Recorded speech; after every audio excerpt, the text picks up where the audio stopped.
This is a Glassbox Media podcast. Have you ever wondered why we call French fries, or why something is the greatest thing since sliced bread? There are answers to those questions. Everything Everywhere Daily is a podcast for curious people who want to learn more about the world around them. Every day, you'll learn something new about things you never knew you didn't know. Subjects include history, science, geography, mathematics, and culture. If you're a curious person and want to learn more about the world you live in, just subscribe to Everything Everywhere Daily wherever you cast your pod.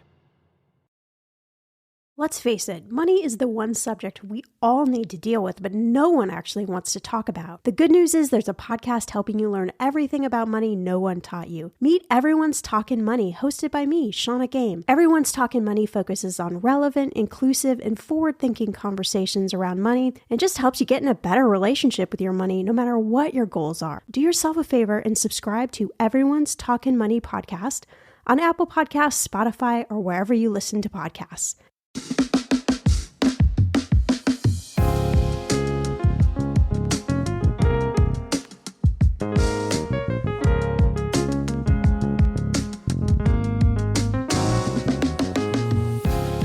whom the bell tolls, and the bell tolls for thee. Hello and welcome to the sweet release of death. But before you head all the way into that bright light, though, please listen to this, the 230th episode of Tennis Podcast, coming to you completely 100% naked with Brad Choma from Canada. Brad? Ooh, chilly up here. Hello, Nicholas. Thank you for having me again. Is it chilly up there? Because you guys can't stop fucking having wildfires all the time. So I don't know how chilly it really is. You know, the funny thing is, all that wildfire smoke went down to the States, and it's just been lovely ever since. I mean, yes, it was. The earth is burning down all around us, but it's actually like, it's a very calm, temperate, just breezy, cool day here today in Canada. I wonder what temperate and breezy's like, because it's 110 or whatever the hell where I am, and it's not pleasant, and there's no breeze. Yeah. And you know, I was actually in New York City, I think it was like June, when the fires from Quebec somewhere came down, and the sky was orange. It looked like the end of the world in New York. So, well, it was wild. I was in New York City in August during a heat wave, during a garbage strike.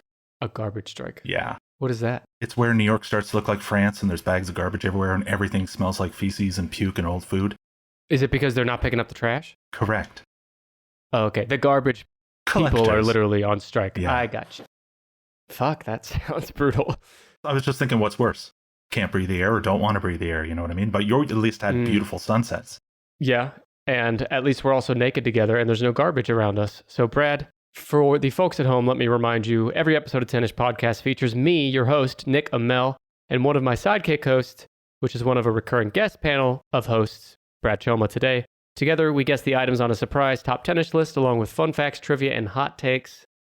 And Brad, I had some death-related content at the start, and you're a guest sidekick host that makes me sometimes I wish I were dead. Fair. And you're a doom and death and dismemberment historian, host of the Doomsday History's Most Dangerous podcast. Guilty as charged. Brad, in the past, we've done episodes on, let's see, natural disasters, the worst places to live. Worst places to live in America. Worst things that can happen to your body. The worst bodily injuries. So we're going to stay on theme. We're going to stay on brand today. But we're going to do something, we're going to go bigger. We're going to go bigger and sadder. So oh, no. I need your help. I'm going to need your help to lighten things up today. We're doing the top 10 deadliest man-made events in human history. Oh my God. All right. Oh no. Oh wait. So where do we even begin with this? So how do you rank a list like that? Is it death toll? Is it duration? Death toll. Death toll. As you know, and anyone listening probably knows, there's a wide range of estimates on death. For example, these wars that we're going to talk about, there's a minimum estimated death, there's a maximum estimated death count, right? So for this list, I went with the maximum. So whatever the highest reputable estimate of deaths is, that's the ranking. We're doing the top 10 of those. I have a number of sources today from nsf.gov, medicolis.com, fastcompany.com, listverse, Wikipedia. We're looking at the top 10 deadliest events in human history. These are specifically man-made events. Natural disasters have been excluded. For natural disasters, you can listen to episode 187, where me and Brad covered that. And I should mention, just again, those new or those that don't know Brad too well, his podcast covers this type of shit. Although, would you say your disasters are more natural or man-made? It's kind of a mix. It's a total mix, but mostly for the most part, they are man-made, actually. Technically, when you think about it, they are, for the most part, man-made. And I think it's true that for all of, at least modern history, any natural disaster, okay, maybe not any, but plenty of natural disasters in modern history are, in fact, made worse or allowed to occur because of human action or inaction. Oh, sure, I wouldn't have a show if not for that. Yeah. And just for context for the listeners to keep in mind as I'm going through these death counts, there were 67 million deaths of all kinds, all deaths, in 2022 worldwide. 67 million. AIDS and HIV have killed about 35 million people throughout history, and about 17 million people die worldwide from heart disease. So I just want to lay that out there because pretty much everything we're talking about today, almost everything we're talking about, has more deaths than all those. Nice. Not so nice. And the last little preamble is for the listeners to keep in mind, I'm not a historian. I did my best. Don't yell at me if I get something wrong. I'm only going to cover the absolute basics of each event because if not, we'd be here all day. And I only have a 1 hour allotment of time for Brad per quarter per year. Otherwise, I might go insane.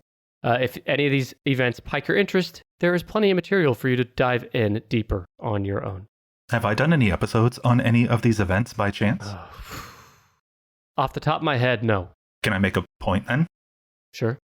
Whenever I'm not 100% sure what I'm talking about, I always kind of bring it down and I think, okay, well, let's see if I think it's going to be this and that. When you are not sure of your things, I'm telling you right now, I don't know this. Don't ask me make things so good. Well, it's like I'm hosting a podcast out of my home office, and it's a comedy podcast. We're covering 10 different things every single week, and for someone to think that I could get perfectly right every single major event from history, some of which are from like China and shit that I don't, I just love that you're already get that out there. You're already shouting people down. We're like 1.5 minutes into this and you're already shouting people down. And I'm up here in Canada saying, oh, sorry, I am not within 50 Didn't mean to get all mad about this. Well, see, earlier you said that you wouldn't have a show if not for man-made disasters, and I wouldn't have a show if not for shouting at people right at the start. So I'd high five you or shake your hand right now if I could. Yeah. Brad, okay. Brad literally put his hand in front of his camera since we're... Nick rejected All right, it. Brad, what do you think of death? Are you a fan? Are you a fan of people dying in mass, innocent civilians dying from massive man-made disasters? How do you feel about that? Give me a hot take. I am not, actually. Personally, the older I get, the more that I become more of a fan of death. Like I become okay with the idea of it. I'm not in love with it for masses of people, on a Wednesday, just out of the blue. No, I don't know what you've read, but no. And as we know, Bradley, when you're looking at age, a lot closer to death than I am, but we don't have to get into that. Brad. So we're talking wars, we're talking genocides. I mean, these are major, huge things. So with that in mind, do you have a guess for the top 10? You know what? My brain is screaming genocides now that you said that. But earlier you said war. So why don't we start with war? Because as stupid as they are, at least they're almost easier to understand. Obviously there was... Okay, so let's work around this. This is kind of a war/genocide. I'm dancing around what we in North America and parts of Europe think of as the Holocaust, but I immediately start thinking of less well-known genocides like the Ukrainians or the Armenians. I know a ton of people died when Yugoslavia broke up, but I don't know the numbers because I just don't. Sorry, I don't know. Because you're an arrogant North American? Ooh. How did I do with those first two? Was I in a neighborhood? Am I in Europe? There's a question. We got Europe on here. Yeah, the Holocaust by itself is not in the top 10. Because of the numbers? Because there's not enough deaths compared to these other events. Wow. Well, I know... So the Holocaust, there's about 6 million people killed is like the estimate I see most often. And number 10 on this list has an estimate of 13 million. So more than double the Holocaust. Wow. Let me steer you here. Please. It's all of the above, first of all. Let's start with a very specific genocide. Let's actually leave Europe, and that's what these people did. They left Europe and brought their genocide to the other part of the world. Oh, wow. Oh, God, I feel terrible. It's like when you see something awful on the internet and then you have to click the big heart button to tell people you liked it. Are you talking about I don't even know That is always a weird thing. I don't know if we're talking about the overall impact of Europeans on the quote-unquote New World when they came over with their coughs and their sneezes and their blankets and whatnot. We are. And I almost didn't include this one because it feels like it's too big to just be like one singular event. Because of the time frame. Because it happened over hundreds of years. Yeah. Right. I did include it, and it's number 2 on this list, the European colonization of the Americas. Number 2. And it started in the year 1492. The estimate is about 56 million people died through this. And although there's some estimates that go as high as 80, but most I saw said 56 million. This went on for like 500 years, according to this timeline that started in 1492. So 56 million deaths accounts for 90% of the total population of indigenous people that lived here. So the initial Spanish conquest of the Americas launched a series of events that have been described as the first large-scale act of genocide of the modern era. A study by scientists from University College London estimated that indigenous peoples lost about 90% of their total population. That's a lot. The decline was caused primarily by diseases that were previously unknown to the continent, such as smallpox. Along with that came slavery and war. And the study also concluded that the resulting disruption of land use was so significant that it affected CO2 levels and affected climate change. So in fact, us today, Brad, are still feeling the effects, perhaps, of the genocide. Contributions from hundreds of years ago. So Brad, were you a fan of the European colonization of the Americas? Every one of these I'm going to ask if you're a fan of it. So, am I a fan of? Tell me your thoughts. It's like, okay, for God's sakes. I used to love Bill Cosby, and then Bill Cosby got weird. Yes, and to say the least. At some point, privately, you have to divorce yourself of the performer from their actions, the art from the artist. And in this case, did good come out of the Americas? Yes. Was the price for it completely not worth that level of good? I would argue yes. I would have liked to have seen what the timeline would have looked like if nobody had crossed the land bridge into North America and it had just been found desolate. Or that more people had moved there and had more time before being quote-unquote discovered so that they could figure out germ warfare of their own, potentially. I don't know. It never seemed fair or right. Again, to put it mildly, did not seem fair or right. And it is number 2 on the list. Just right below the extinction of the dinosaurs, I believe. Number 1? No, the extinction of the dinosaurs is not man-made. Yeah. Brad. Yeah. Please continue. Yeah. Oh my You sound God. like you work for Big Comet in this moment. The dinosaurs brought it on themselves. Yeah, you're right. The humans were responsible for the mass extinction of the dinosaurs. Put it this way, every book or drawing or illustration or TV show that depicts the death of the dinosaurs, they're all made by humans. They all have people names on them. They don't have dinosaur names on them. You just blew my mind. Dang. You're right. Well, it is interesting to think about an alternate timeline where the Americas were, quote, never discovered, or B, America was absolutely empty when it was discovered. But that's not what happened. Instead, we pillaged and plundered, raped and stole and killed and took. But if not for that, we wouldn't be here. So it's kind of a weird thing, right? I don't know that the two of us on a scale, are the best representations of, but True. If not for this, then what of this? Well said, Brad. Thank you. Another, I don't know if this is considered genocide or not, but maybe. Right under this at number 3 also involves our friends, the Europeans, but also Africa and the Americas. It happened not long after and during the European colonization of Americas. Is this literally about slavery? Slavery. The Atlantic slave trade is number 3. The Atlantic slave trade.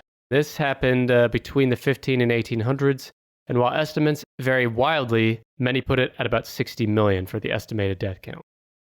The transportation by slave traders of enslaved African people, mainly to the Americas, is what we're talking about, The vast majority of those who were transported in the transatlantic slave trade were people from Central and West Africa who had been sold by West African slave traders to mainly Portuguese, British, and French slave traders. Brad, are you a fan of this one? Was I a huge fan of the slave trade?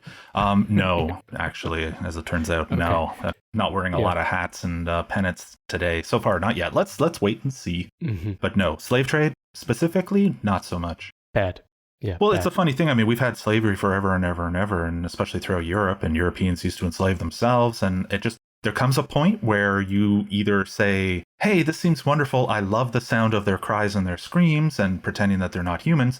And then this opportunity opens up where you say, hey, we can just literally boat people across the ocean to this new world and we can make money that way.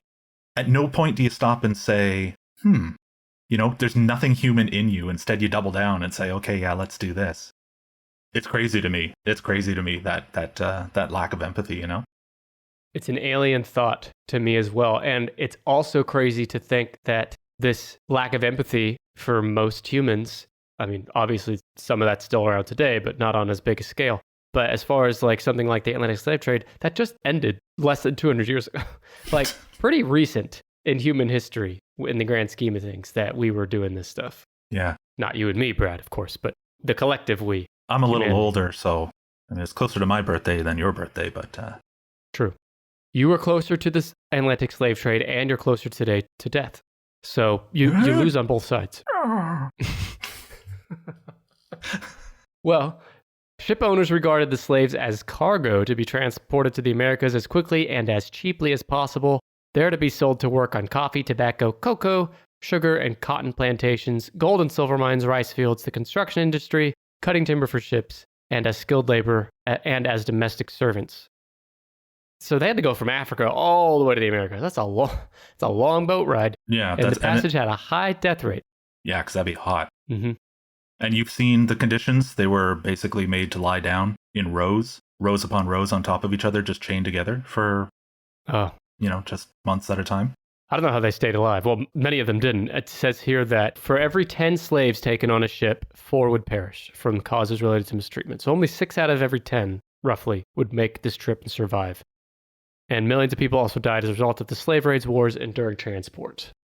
But there's good news, Brad, because this ended in the 1800s, and in the early 21st century, several governments issued apologies. Hooray! Apologies! For the transatlantic slave trade. So it's fine. Whew. It's all good.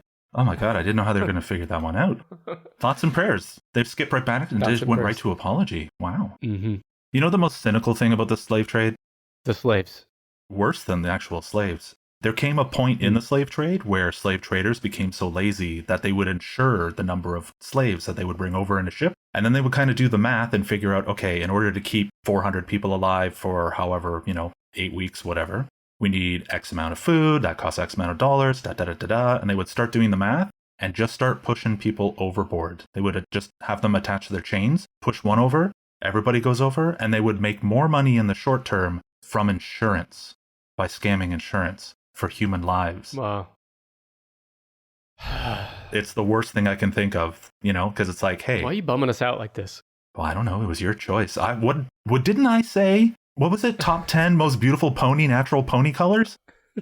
You're all, no, let me pick. That sounds dull. Too happy. Yeah, I mean, I think between my topic and the pony colors, I don't know which one would get more downloads, but I guess we'll see. Maybe we'll do pony colors next time. We can A/B test them. Going back to what you said about the people being pushed overboard. Yeah, I don't want to. It's bad.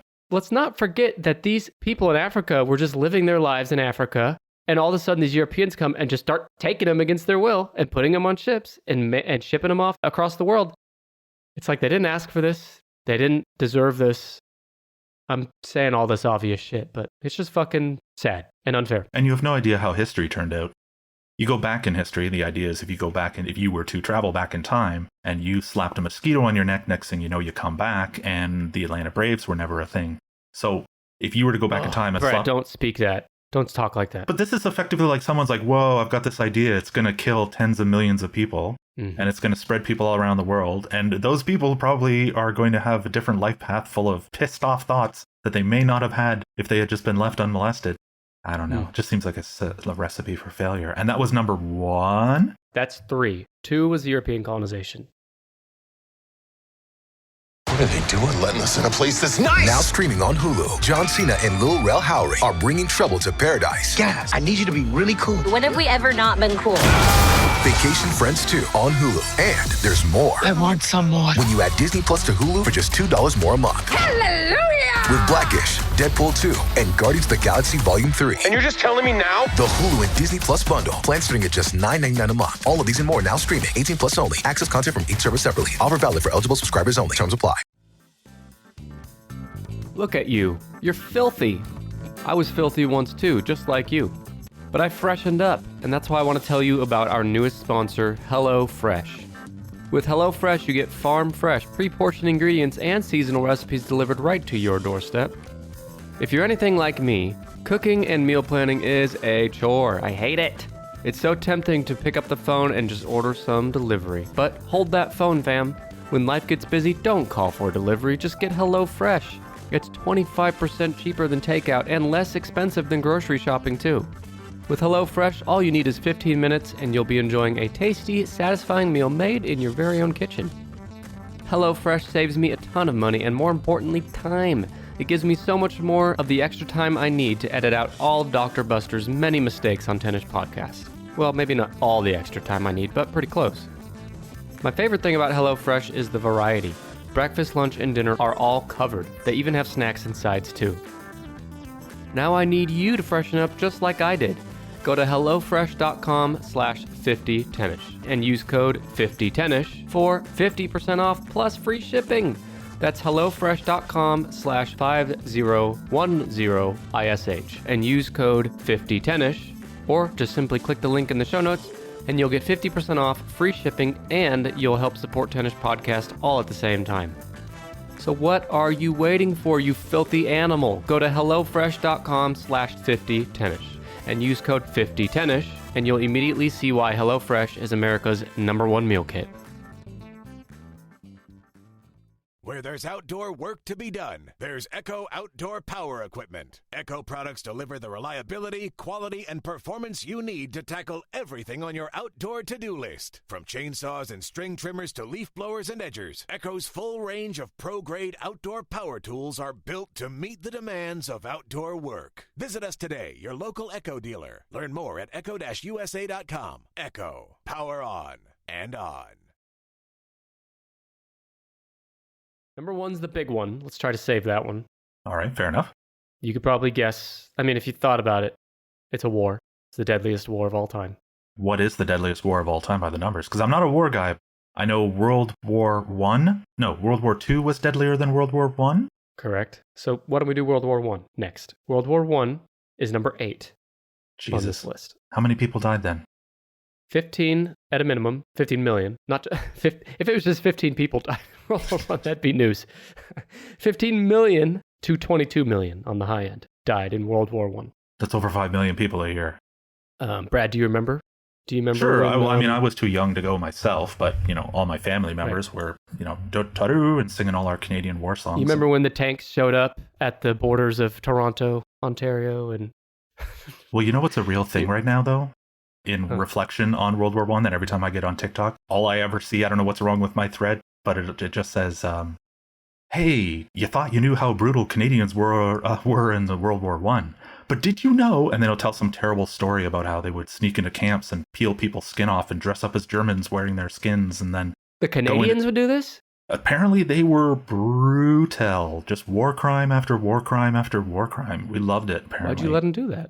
I don't know. I was very young at the time. I couldn't just... No one was going to listen to me.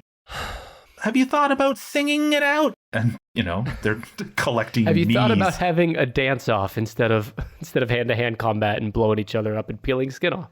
Yeah, right? Yeah, you're going to look pretty funny having a dance-off with no legs. Yeah, it would look funny. Might be worth trying. Or maybe take one leg off and leave one leg on so that they can at least try to dance, right? But believe it or not, this is not the last time today. We're going to be talking about peeling off skin. But I'll come back to that. Really? World War I was worldwide, Brad, if you didn't know. And it happened between 1914 and 1918. It was a global war originating in Europe. So far, it's all Europe. Europe has caused everything on this list we've talked about. So if you're from Europe, just go ahead and unsubscribe from the show. Actually, don't do that. I have a lot of listeners in Europe. Thank you for listening. We appreciate you. We love you. We forgive you for the war. Well, If you feel bad enough, please tell 3 of your other guilty European friends to subscribe and follow the show. that's true. And you can also subscribe to Doomsday History's Most Dangerous Podcast while you're at it. You can also Venmo Okay, so- me 20. Please, you go on. Yeah, okay. Drop your Venmo. Go ahead. I What's your don't Venmo? No, please. You don't have, okay. Bradley. This war originated in Europe. It led to the mobilization of more than 70 million military personnel, including 60 million Europeans, making it one of the largest wars in history. It's also one of the deadliest conflicts in history, as we know, and it's not just the war itself, although I think these numbers aren't included. But the war and genocides from the war also related to the 1918 Spanish flu pandemic that caused another 17 to 100 million deaths worldwide. That's a big range. That's what it says. So the Spanish flu came from World War I. Yeah. The war and its immediate aftermath sparked numerous revolutions and uprisings, especially there in Toronto. Naturally. Ultimately, due to the war, the Austro-Hungarian, German, Ottoman, and Russian empires ceased to exist, and numerous new states were created from their remains. However, despite the conclusive Allied victory and the creation of the League of Nations during the peace conference intended to prevent future wars, spoiler, that did not work, a Second World War followed just over 20 years later. You forget, well, maybe you don't forget, but I forget that World War I and World War II were pretty close together. Yeah, and when I was growing up, everything was World War I, the war to end all wars. It's like all those t-shirts seem so stupid by the time they start talking about.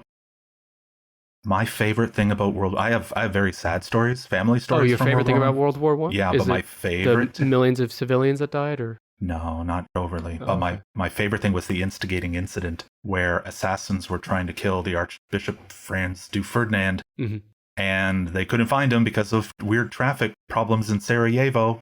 And this dude went into a sandwich shop and said, "Yo, guy, sandwich me up." And he had his sandwich, and he went outside and he took a bite. And the Archduke just blip, blip, drove up right beside him. And he's all like, "Say what?" And he shot him and killed him. And they called that sandwich the most important and consequential sandwich in the history of sandwiches. Because if he hadn't stopped there to get that sandwich, the timing wouldn't have worked out, and the plan never would have succeeded. You told me you didn't know much about wars, and here you are spouting off like the most obscure trivia about World War I. Well, that I can't help. That I can't turn that off. Well, now I'm just mad we didn't do the top 10 most significant sandwich events in human history. Why didn't we do that list? What an amazing idea. I wonder if they had sandwiches at Nuremberg. I was going to say, can you name any other really important sandwich moments in history? Not yet. Not yet. Not allowed. Not before the list is prepared. Research. Do your research. All right, well, that's World War I. Where does World War II rank on the list? Number 1. Oh, you're freaking kidding. Well, what else could be number 1? Okay, so when you say World War I, and then you say the Spanish flu broke out during that time, which just wiped through the trenches, obviously, and they didn't have the medicine, and they didn't know what they were dealing with. And then the soldiers returned home, and that opened up all new new outbreaks in all these different countries where everyone returned to, including North America. Yep. Do all of the different genocides and whatnot contribute to the end number that makes World War II king shit for... That's my understanding. Okay. So I believe like World War II includes obviously all the casualties of war, but also the Holocaust and all the stuff happening in Russia. There was famines in China, stuff like that. So like I think everything that was a direct result of World War II is included in the number, I think. And the number I have is 120 million people worldwide. That is wild. Well, there was a 6-year period officially with World War II, 1939 to 1945, killing up to 120 million people, most of which are civilians. The conflict would take more lives and destroy more land and property around the globe than any previous war. Among the estimated 120 million people killed were 6 million Jews. Okay, so that answers my thinking earlier. That number, the Holocaust number, is included in this number. Civilians made up an estimated 50 to 55 million deaths from the war. That's about half of all deaths, which is just unfair. You're a civilian, you're not in the fucking war, and you're still going to die. Do you know which country led the worldwide death count? Oh, God. Would it have actually been China? No, wait. Is it Australia? Australia? Well, I had heard that Australians gave so much to the war, even though they didn't have to be there, and they lost more soldiers as a country than any other country. So they paid the biggest single Like sacrifice. percentage-wise, you mean? Yeah. If I understand correctly, that's what I believe I had heard before, is that Australia really, really, really paid a strict price, a heavy price for it. You know, side note, it's not Australia, but you bringing this up makes me think, like, if you could pick a part of the world to have your country in to avoid, like, military conflict, Australia is, like, the best because it's, like, way out by itself. Oh. Totally isolated. Yeah, we'd all be walking around with dunce caps on, just like, just basking in our safety, because obviously no one can even find us. We don't even make it on every map. We're so goddamn far away from anything of consequence. Yeah, people don't know how to get to other countries. Air travel hasn't been invented yet. But talking World War II. But yeah, it's not Australia. It's Russia, or the Soviet Union at the time. That makes lost sense. 20 million people, most of them civilians. The legacy of the war would include the spread of communism from the Soviet Union into Eastern Europe, as well as eventual triumph in China, and the global shift in power from Europe to two rival superpowers, the United States and the Soviet Union, which would soon face off against each other in the Cold War. So the effects of World War II still felt to this day, of course, and forevermore probably. It is number 1 on the deadliest man-made events in human history. Well, damn. Oh, wait, you forgot to ask me. Oh, were you a fan of World War II? How big a fan were you? I was very little of a fan. I didn't enjoy that one. So you were a fan, just little of a fan. Got it. Speaking of Russia, I disqualified this from the list because it wasn't a singular event, although you could argue World War II wasn't either, but whatever, it's my list. Joseph Stalin, the dictator of the Soviet Union from 1922 to 1953, is all the events under him combined equal about 43 million deaths on the high end. That includes war, famine, genocide, all kinds of stuff. But because that was such a large span of a political leader and not like one event, I did not include that on the top 10. What a guy. We were just talking about that in the car. My kids were asking, how come we always pick on Hitler and call people Hitlers, and everyone compares everybody to Hitlers when you've got your Mussolinis and your Joseph Stalins and stuff? Like, how come people don't get creative with that? I don't think Mussolini can compare to Hitler in terms of just body count. But there is something to be said about Joseph Stalin, because I think he actually killed more people of his own people than Hitler did. Yeah. And he reigned for a lot longer. The thing with Hitler is if I had to guess, because again, I'm not a historian as much as you might think, Hitler is much more well-known and well-attributed to evil and stuff because of the Holocaust, which was much more, quote-unquote, mainstream of a thing that happened in the West. The Western world is much more aware of the Holocaust than some of the terrible genocides that happened in the Soviet Union and Russia. And also, Hitler kicked off the war. He's the reason for World War II kicking off. So I think those two things combined. And he had these radical ideals that were so... He was on crank and meth and all kinds of things, so that thinking would have skewed.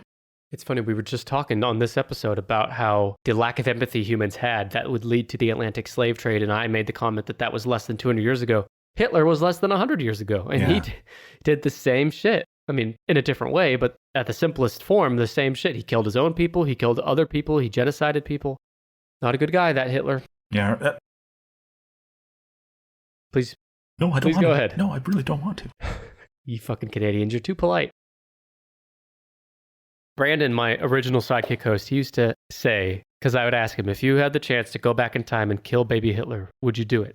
And he would always say yes immediately. Yeah, and he'd eat a hot dog while he was doing it.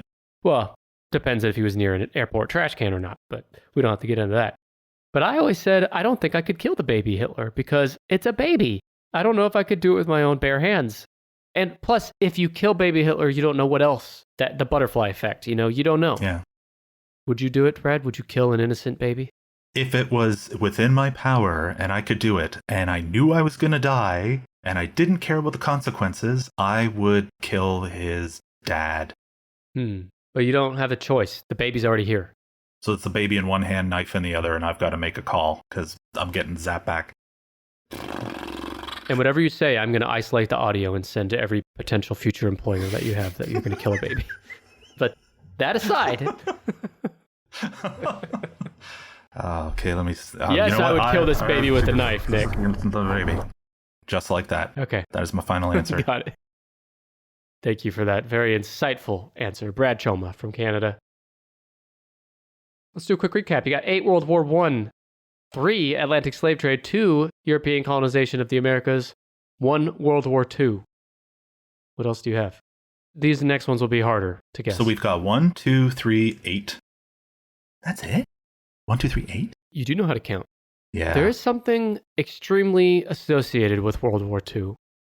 It's not on the tip. It wasn't on the tip of my tongue before I did this research. I doubt you'll be able to name it off. It involves the Chinese and the Japanese.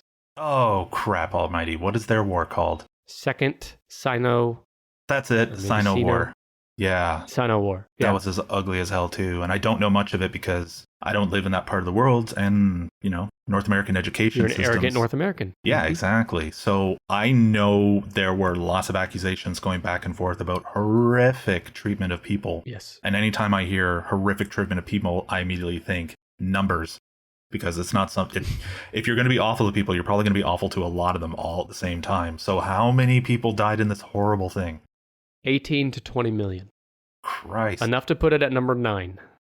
1931 to 1945. So it started pre-World War II and then kind of got wrapped up in World War II by the end. Mm-hmm. And World War II had a direct result on the conclusion of this. So this happened in China. It's a military conflict primarily between the Republic of China and the Empire of Japan. This total war between China and Japan is often regarded as the beginning of World War II in Asia. It was the largest Asian war of the 20th century and has been described as the Asian Holocaust in reference to the scale of Imperial Japan's war crimes against Chinese civilians. And Japan was pretty brutal back in the day. They're friendly guys nowadays, but damn. And Japan formally surrendered on September 2nd, 1945, when they were decimated by the Hiroshima and Nagasaki bombings that America did. Nick, can I ask you, were you a big fan of dropping nuclear bombs when you guys dropped the nuclear bombs? Were you very excited, like doubly so for the second one? I was not alive, Bradley. Okay. My parents were not alive. All right, hold on. Okay, keep going then. My grandparents were teenagers, probably. So no. Were your grandparents very excited, like just going, 3-peat? You know, they probably were. Because the American propaganda at the time, would have been made it seem like we had no choice. Mm-hmm. Yeah. Did you see the Oppenheimer film? No. I will at some point, but I've not seen it. Have you? I did. And? It wasn't what I thought. Well, all I kept thinking was they believed at that time that there was an opportunity to ignite all the oxygen in the atmosphere, which would then chain react and just kind of wrath Khan everything off the surface of the earth. And I thought, there's your story right there. We're building the thing. Look at all this goofy shit that happened along the way. And then the end is just some giant phenomenal build up to, do I actually push this button and what becomes of humanity and the effects that go down the road. But instead it was this giant long ass movie about whether or not he was soft on communism. And it's like, oh my God, like that really glossed over. I mean, the explosion scene I described as bowel clearingly loud. Bowel clearingly loud. Okay. Yeah.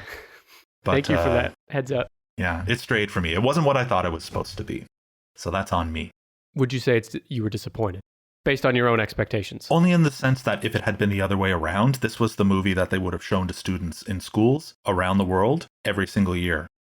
Just to say, this is how important this is. But instead it was like, oh, I'm getting all this side nookie. That seems really modern in the sense that we're glossing over the actual important part and we're really focusing on all the drama, all that ready-made, media-friendly drama. Americans don't want to hear that we were in the wrong to do that.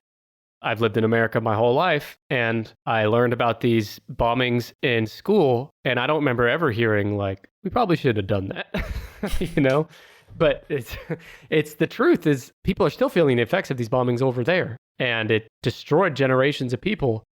Anyway, I don't want to get into a whole thing, but like... If you had not built the thing first, somebody else would have. That's true. It's as simple as that. Yeah. So where was Canada's atomic bomb? Oh, Canada's atomic bomb, hey? Oh, we had a little of that uranium. You're just dropping a big balloon of maple syrup that explodes on impact. We were already delivering the maple syrup on the train that we send down to America every week, so we sent the plutonium, wink. Don't tell anyone. Well, let's stay in this part of the world. We just finished the Sino War, the Japanese-Chinese conflict. There's something else in this part of the world. In fact, there's several other things on this list. You forgot to ask me if I was a huge fan. Oh, I already know, though. You were a huge fan. Anytime that people on the other side of the world die in huge numbers, you're always a fan. I think you told me that right before we hit record. You were going on and on about how, oh man, Nick, let me tell you, I don't know what our list is today, but I hope it involves the death of millions of innocent civilians, Europe and Asia. Remember?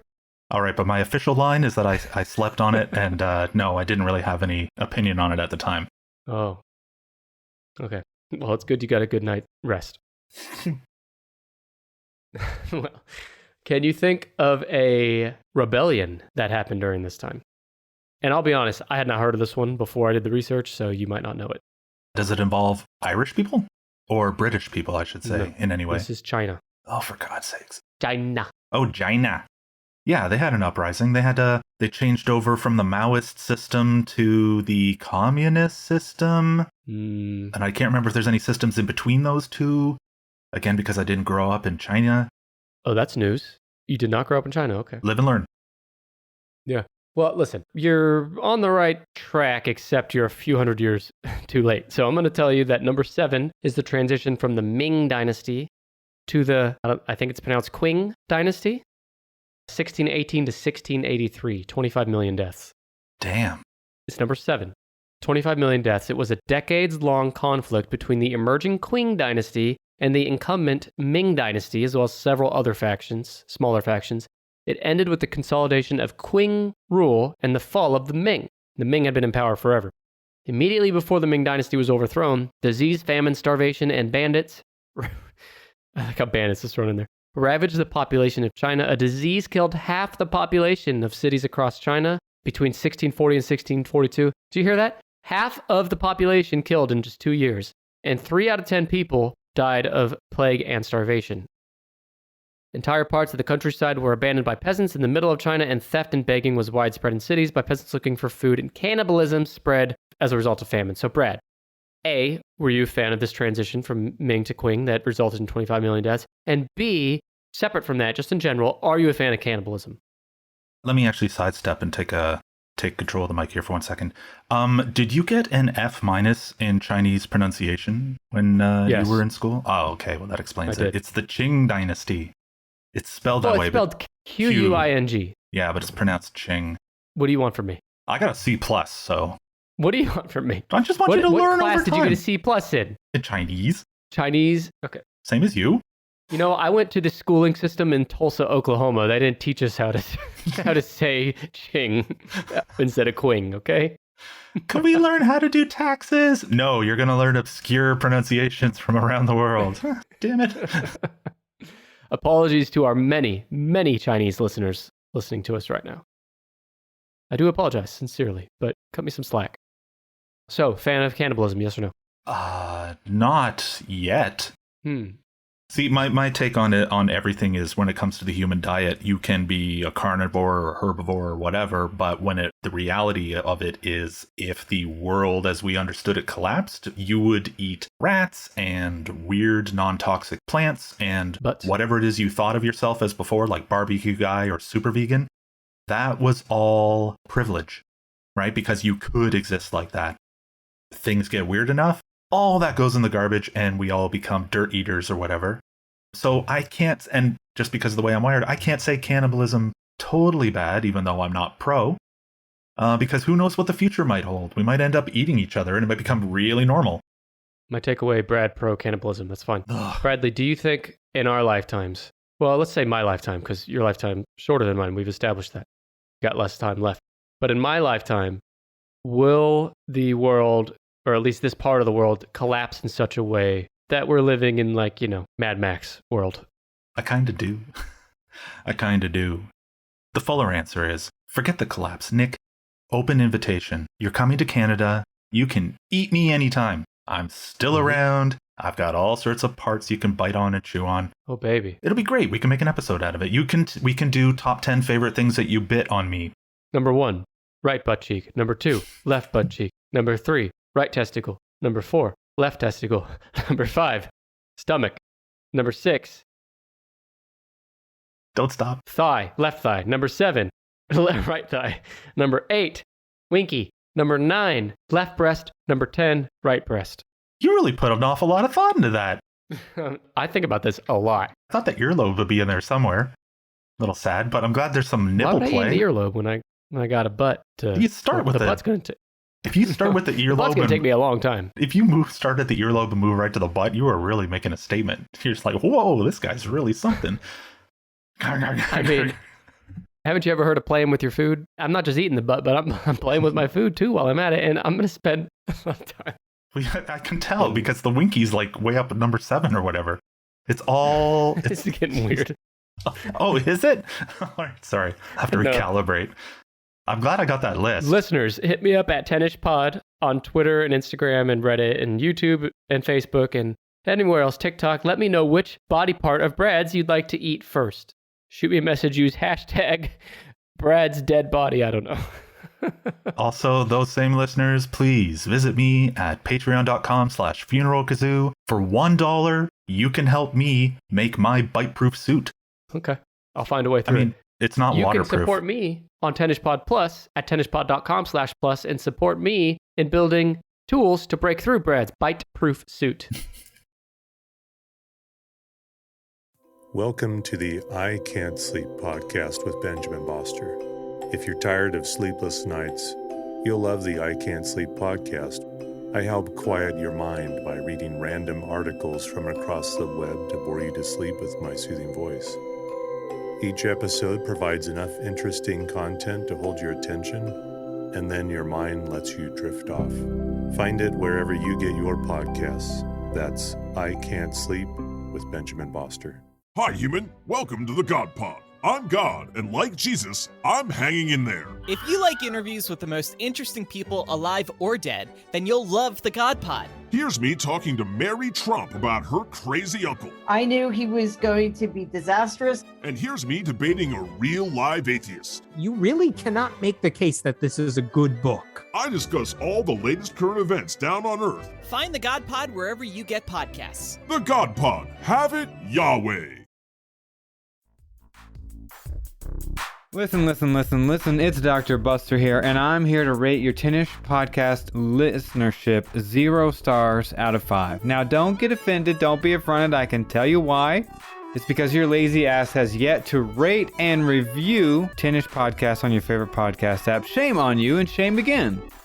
Don't worry, though. It's not too late, and it never is. There is still hope for you yet. Your soul can be redeemed. You can go today, right now, this very second, and rate and review us. It takes just a few moments of your time, and it's a huge help to the show. Not only does it provide Nick with useful feedback to clean up his act, which we know will take forever, but it also helps new listeners discover 10ish Podcast. You can rate and review 10ish Pod on Apple Podcasts, Podchaser, Good Pods, or Spotify. If you're listening to my voice now on one of those platforms, just take 2 seconds and go to the main 10ish Podcast page, and near the top, there will be a spot to rate us 5 stars and to write a quick review. We do appreciate your support, and I look forward to re-rating you at 5 out of 5 stars in the near future. Well, Brad, all this talk about cannibalism brings me to another on this list. It's number 5. It's the Great Blank Famine. The Great Blank Famine. Is this in Central Asia or South Asia? It is Asia. Is it more like Western Asia, like a China kind of a... It's more China Asia, because we're once again in China. It's the Great Chinese Famine, 1958 to 1962, killing up to 55 million people.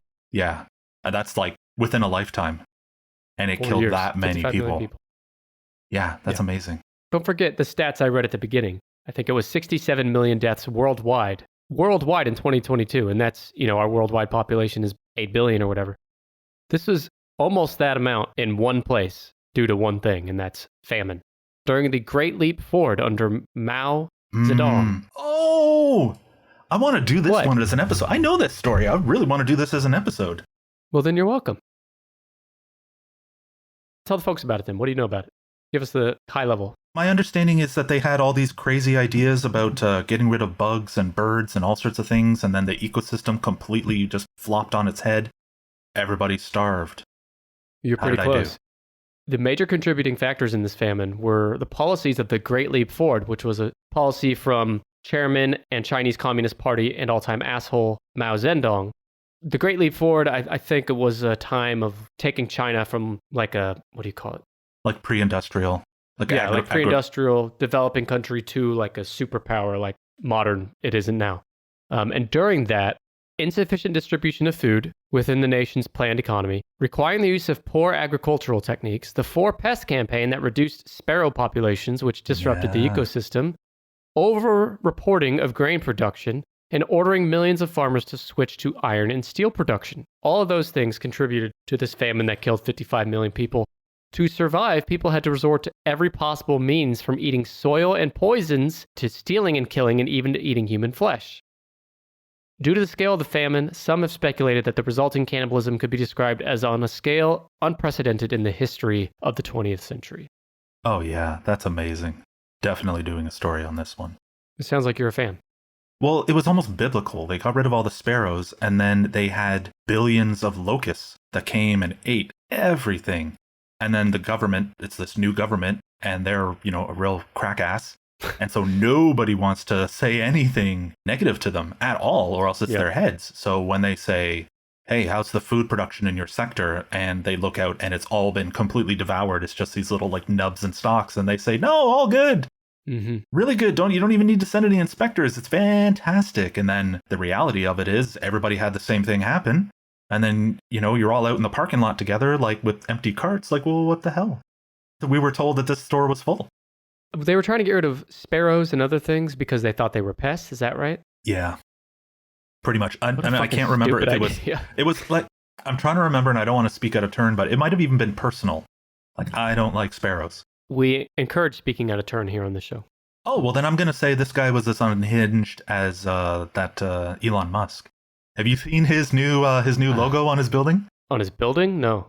He put a giant, pulsating, glowing, giant halogen X blinding the people in the residential building directly across the street from this thing. It's apparently full of seniors, and none of them sleep anymore because this logo is the most obnoxious thing ever. I'm looking at pictures of it. It's like the Kenny Rogers Roasters effect. Seinfeld. I had to speak your language. Yeah, see, you know how to talk to me. I mean, we're really sidebarring here, but can you imagine buying Twitter? For anything good or bad you want to say about Twitter, it had a ton of brand equity. Yeah. And for any good or bad decisions he's made, and I would argue most of them have been bad regarding Twitter, to now change the name and the logo to just X, dude, that's all time. This will be written about in case studies in college courses. Oh, hell yeah. How to sink a ship in less than 2 weeks. Yeah. His brand, his product. And I work in marketing.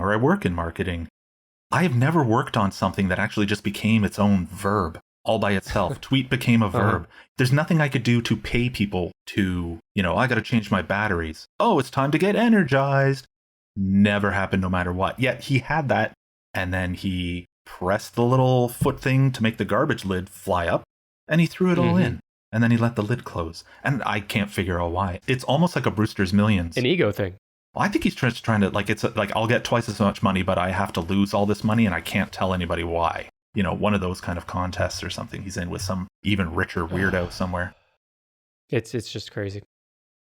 But anyway, Elon Musk, as far as we know, has not contributed to a famine that's killed 55 million people yet. Give him a minute, but yeah. Give him a minute. We're going to stay in China, actually, Brad. So, do you know about the... Again, wait. Before you even butcher it. Is this disaster flood related, like a dam burst? You wish. Oh, never mind. Continue. Give me a clue. Do you want to interrupt with any other? Always. The year 755 to 763. I think you were born around this time. Pretty close, thank you. 13 million deaths in China. It's a civil war. Who was fighting who? The imperial government against a rebellion group, the Yan dynasty. Oh, wow, that's old. Okay. So somebody tried to just remove them as a dynasty, or tried to replace the dynastic system? They tried to replace the imperial government, attempting to overthrow it and replace it with the rogue Yan dynasty. And this story is fascinating. Two families that led this rebellion, originally by An Lushan, a fanzhen, a system of autonomous military districts during medieval China, general officer and military governor of the Tairun Commandery, who led the rebellion for 2 years before he was assassinated by his son, Xingzu. Oh, I thought you were going to say Father's Day. He was assassinated by his son, but this is where it gets even weirder. So that guy was assassinated by his son, and his son took over the rebellion. 2 years after that, Shi Siming, the governor of somewhere, he violently usurped leadership and killed the son, and Xingzhu. 2 years after that, that guy's son killed him and became the leader of the rebellion. All these guys keep getting killed by their sons. And then finally, 2 more years, and the rebellion was finally quelled by Tang loyalists because it was part of the Tang dynasty. The rebellion was an important turning point in the history of medieval China as the military activities and associated combat deaths caused significant population loss from famine, population displacements, and large-scale infrastructure destruction, significantly weakening the Tang dynasty. That was number 10, by the way. You're right. That was an amazing story. It's because they didn't have bite-proof suits. It's true. Is your son going to usurp you think, as podcast host? Maybe I could have him on the show as a sidekick host. I just got to get him to kill you first. It doesn't need to kill me. I mean, you could just send me out to the store or something. Like, we don't have to, like, I don't know how important the authenticity is. It's just one of those things where... I think it's much more metal if he kills you. Oh. Yeah, I guess you know what? Like most things, I'm just going to take a wait-and-see attitude. Okay. Well, Brad Choma's son, give me a call. We'll talk. You have one more event in China. You're sorry. Freaking kidding. China's had a lot of fucking terrible things happen. I have spent way too little time. The Taiping Rebellion. Taiping Rebellion. Do you know this one? Taiping Rebellion. No. What was that from? What or tell? 1850 to 1864, killing as few as 20 and as many as 40 million people. Jesus. It was a massive civil war between the Manchu-led Qing dynasty, who we talked about earlier. They're still in charge. And the Hakka-led Taiping Heavenly Kingdom. This one's fascinating too, because the uprising, the Taiping Heavenly Kingdom, was commanded by Hong Chuquan, the self-proclaimed brother of Jesus Christ. These, honestly, could not get any better. The goals of this rebellion were religious, nationalist, and political in nature. They sought the conversion of the Han people to the Taiping's syncretic version of Christianity to overthrow the Qing dynasty and a state transformation. However, the established Qing government won decisively, although at great cost to its fiscal and political structure. It ranks as one of the bloodiest wars in human history, the bloodiest civil war, and the largest conflict of the 19th century. And a fun fact, this was happening at the same time as the American Civil War. And we don't know anything about this. That is amazing. It just goes to show you how in America, and I guess Canada too, like they don't teach us much about Chinese history, or Asian history. And, amazingly... Really, anything. I mean, barely European history. History in high school was my main room, and it was the one where it was so boring that I learned how to sleep while doing this with my pencil. If I could I would train myself to... He's wiggling his pencil. I would be asleep on the desk, but I would wiggle my pencil around to pantomime taking notes. That's how much I hated history. Then you get out of high school, and now I love it. So listeners, his head is down, like his head is asleep in his forearm, but his pencil is still moving in his finger while he's sleeping. That's impressive.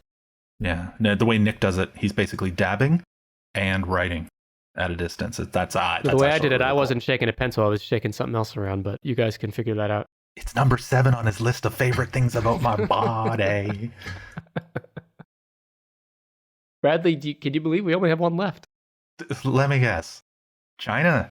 It's not China, but it is Eurasia. Oh, that's fun. You could name this one. Eurasia. So is it one of the stands? Is it in one of the stands, I should say? Pakistan, Uzbekistan, Tajikistan. No. All of Eurasia, basically. The Great Eurasian Happening of 1167? You got it.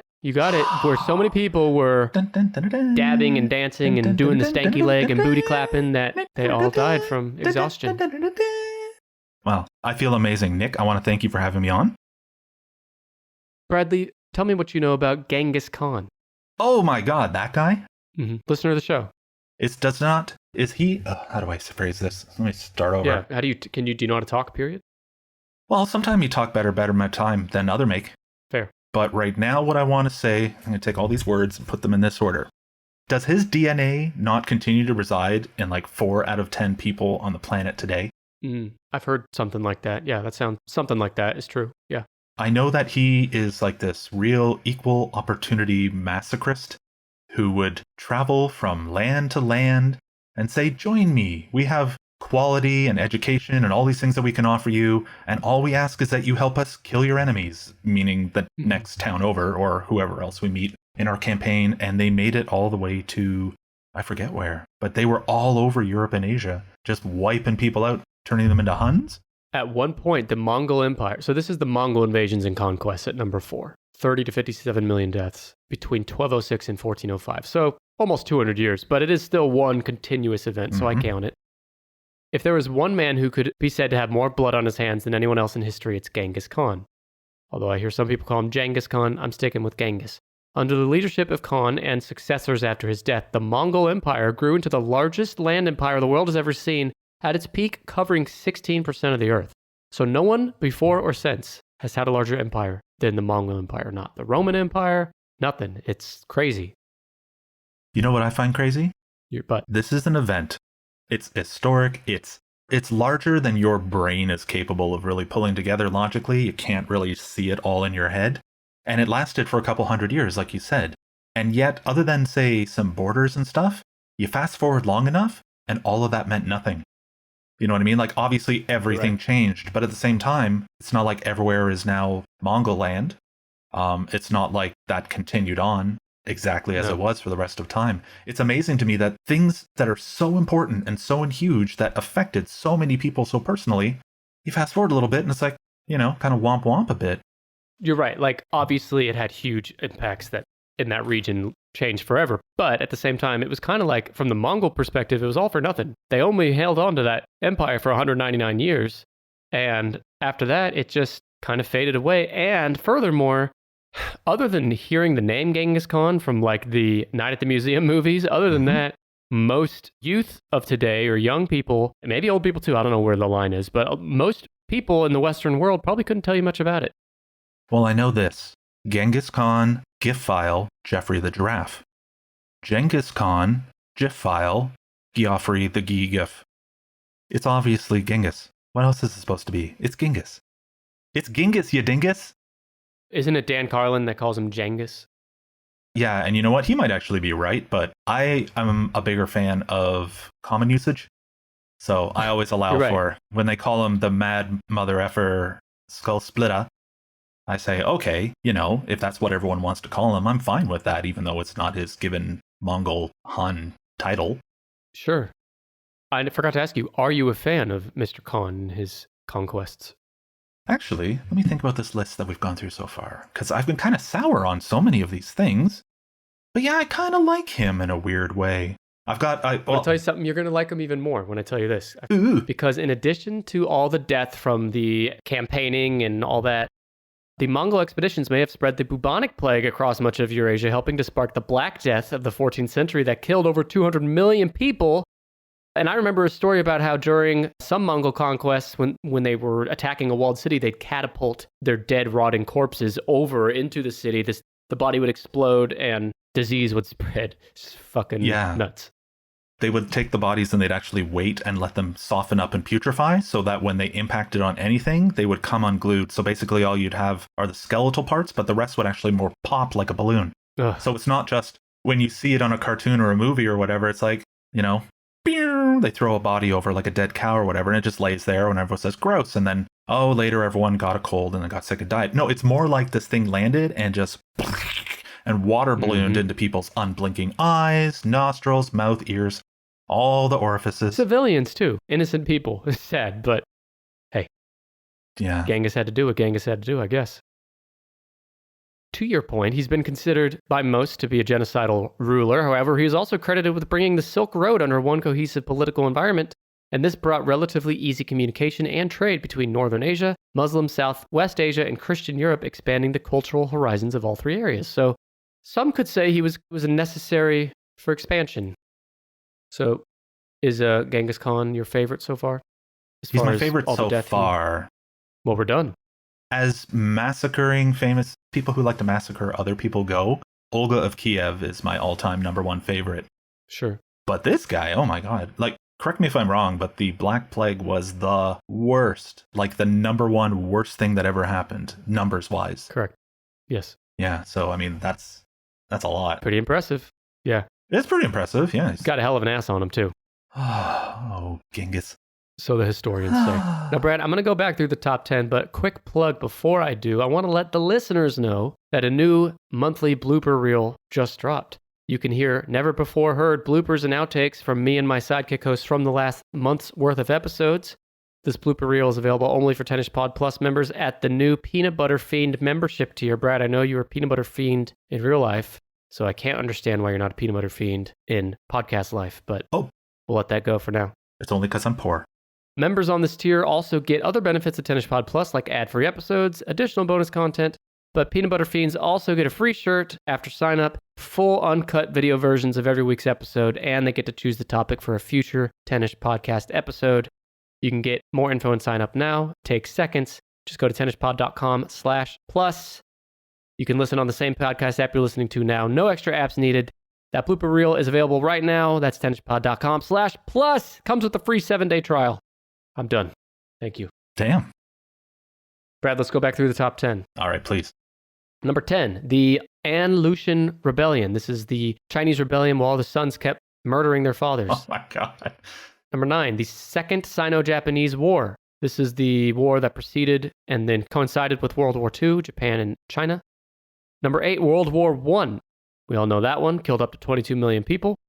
Number 7, the transition from Ming to Qing, or Qing, in 1618 to 1683 in China.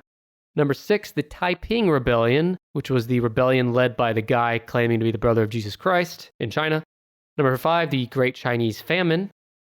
Number 4, the Mongol invasions and conquests that we last talked about with our boy, listener of the show, Genghis Khan. Number 3, the Atlantic slave trade. Boo! Number 2, the European colonization of the Americas. Boo again. And number 1, our favorite, World War II, the deadliest man-made event in human history. Now, China was pulling in some really strong numbers there for a while, but America came back in at the top because America, number 1, USA. Nicely done, Is America Nick. number 1, though, when Russia lost the most people in World War II? Mm-hmm. Okay, sure. USA, America. God bless America. God bless our troops. Guns. Burgers. Burgers, Bradley.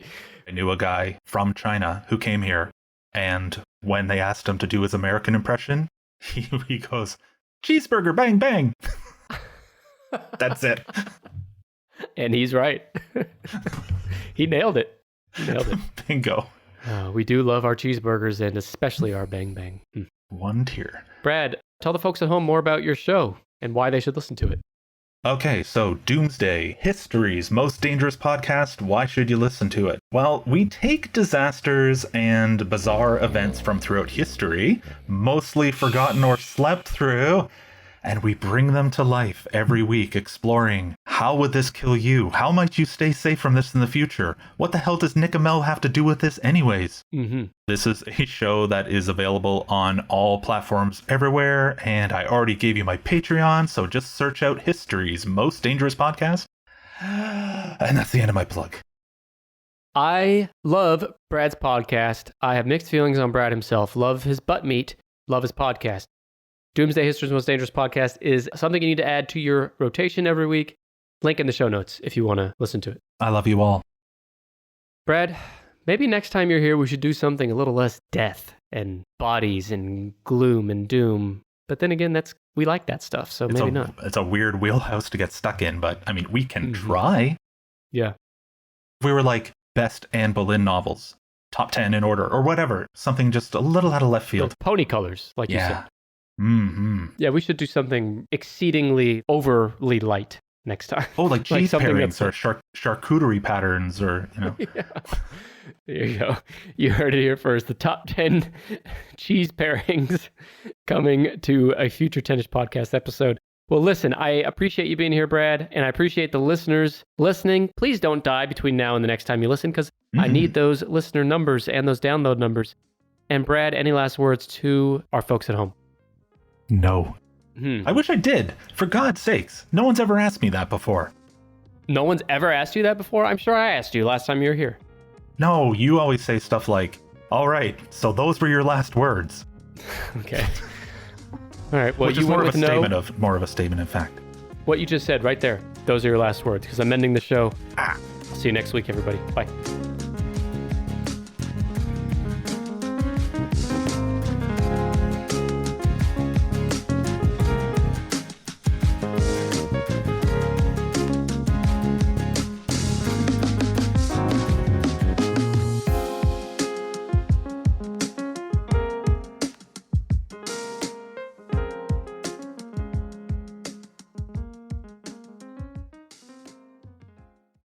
This is a Glass Box Media Podcast.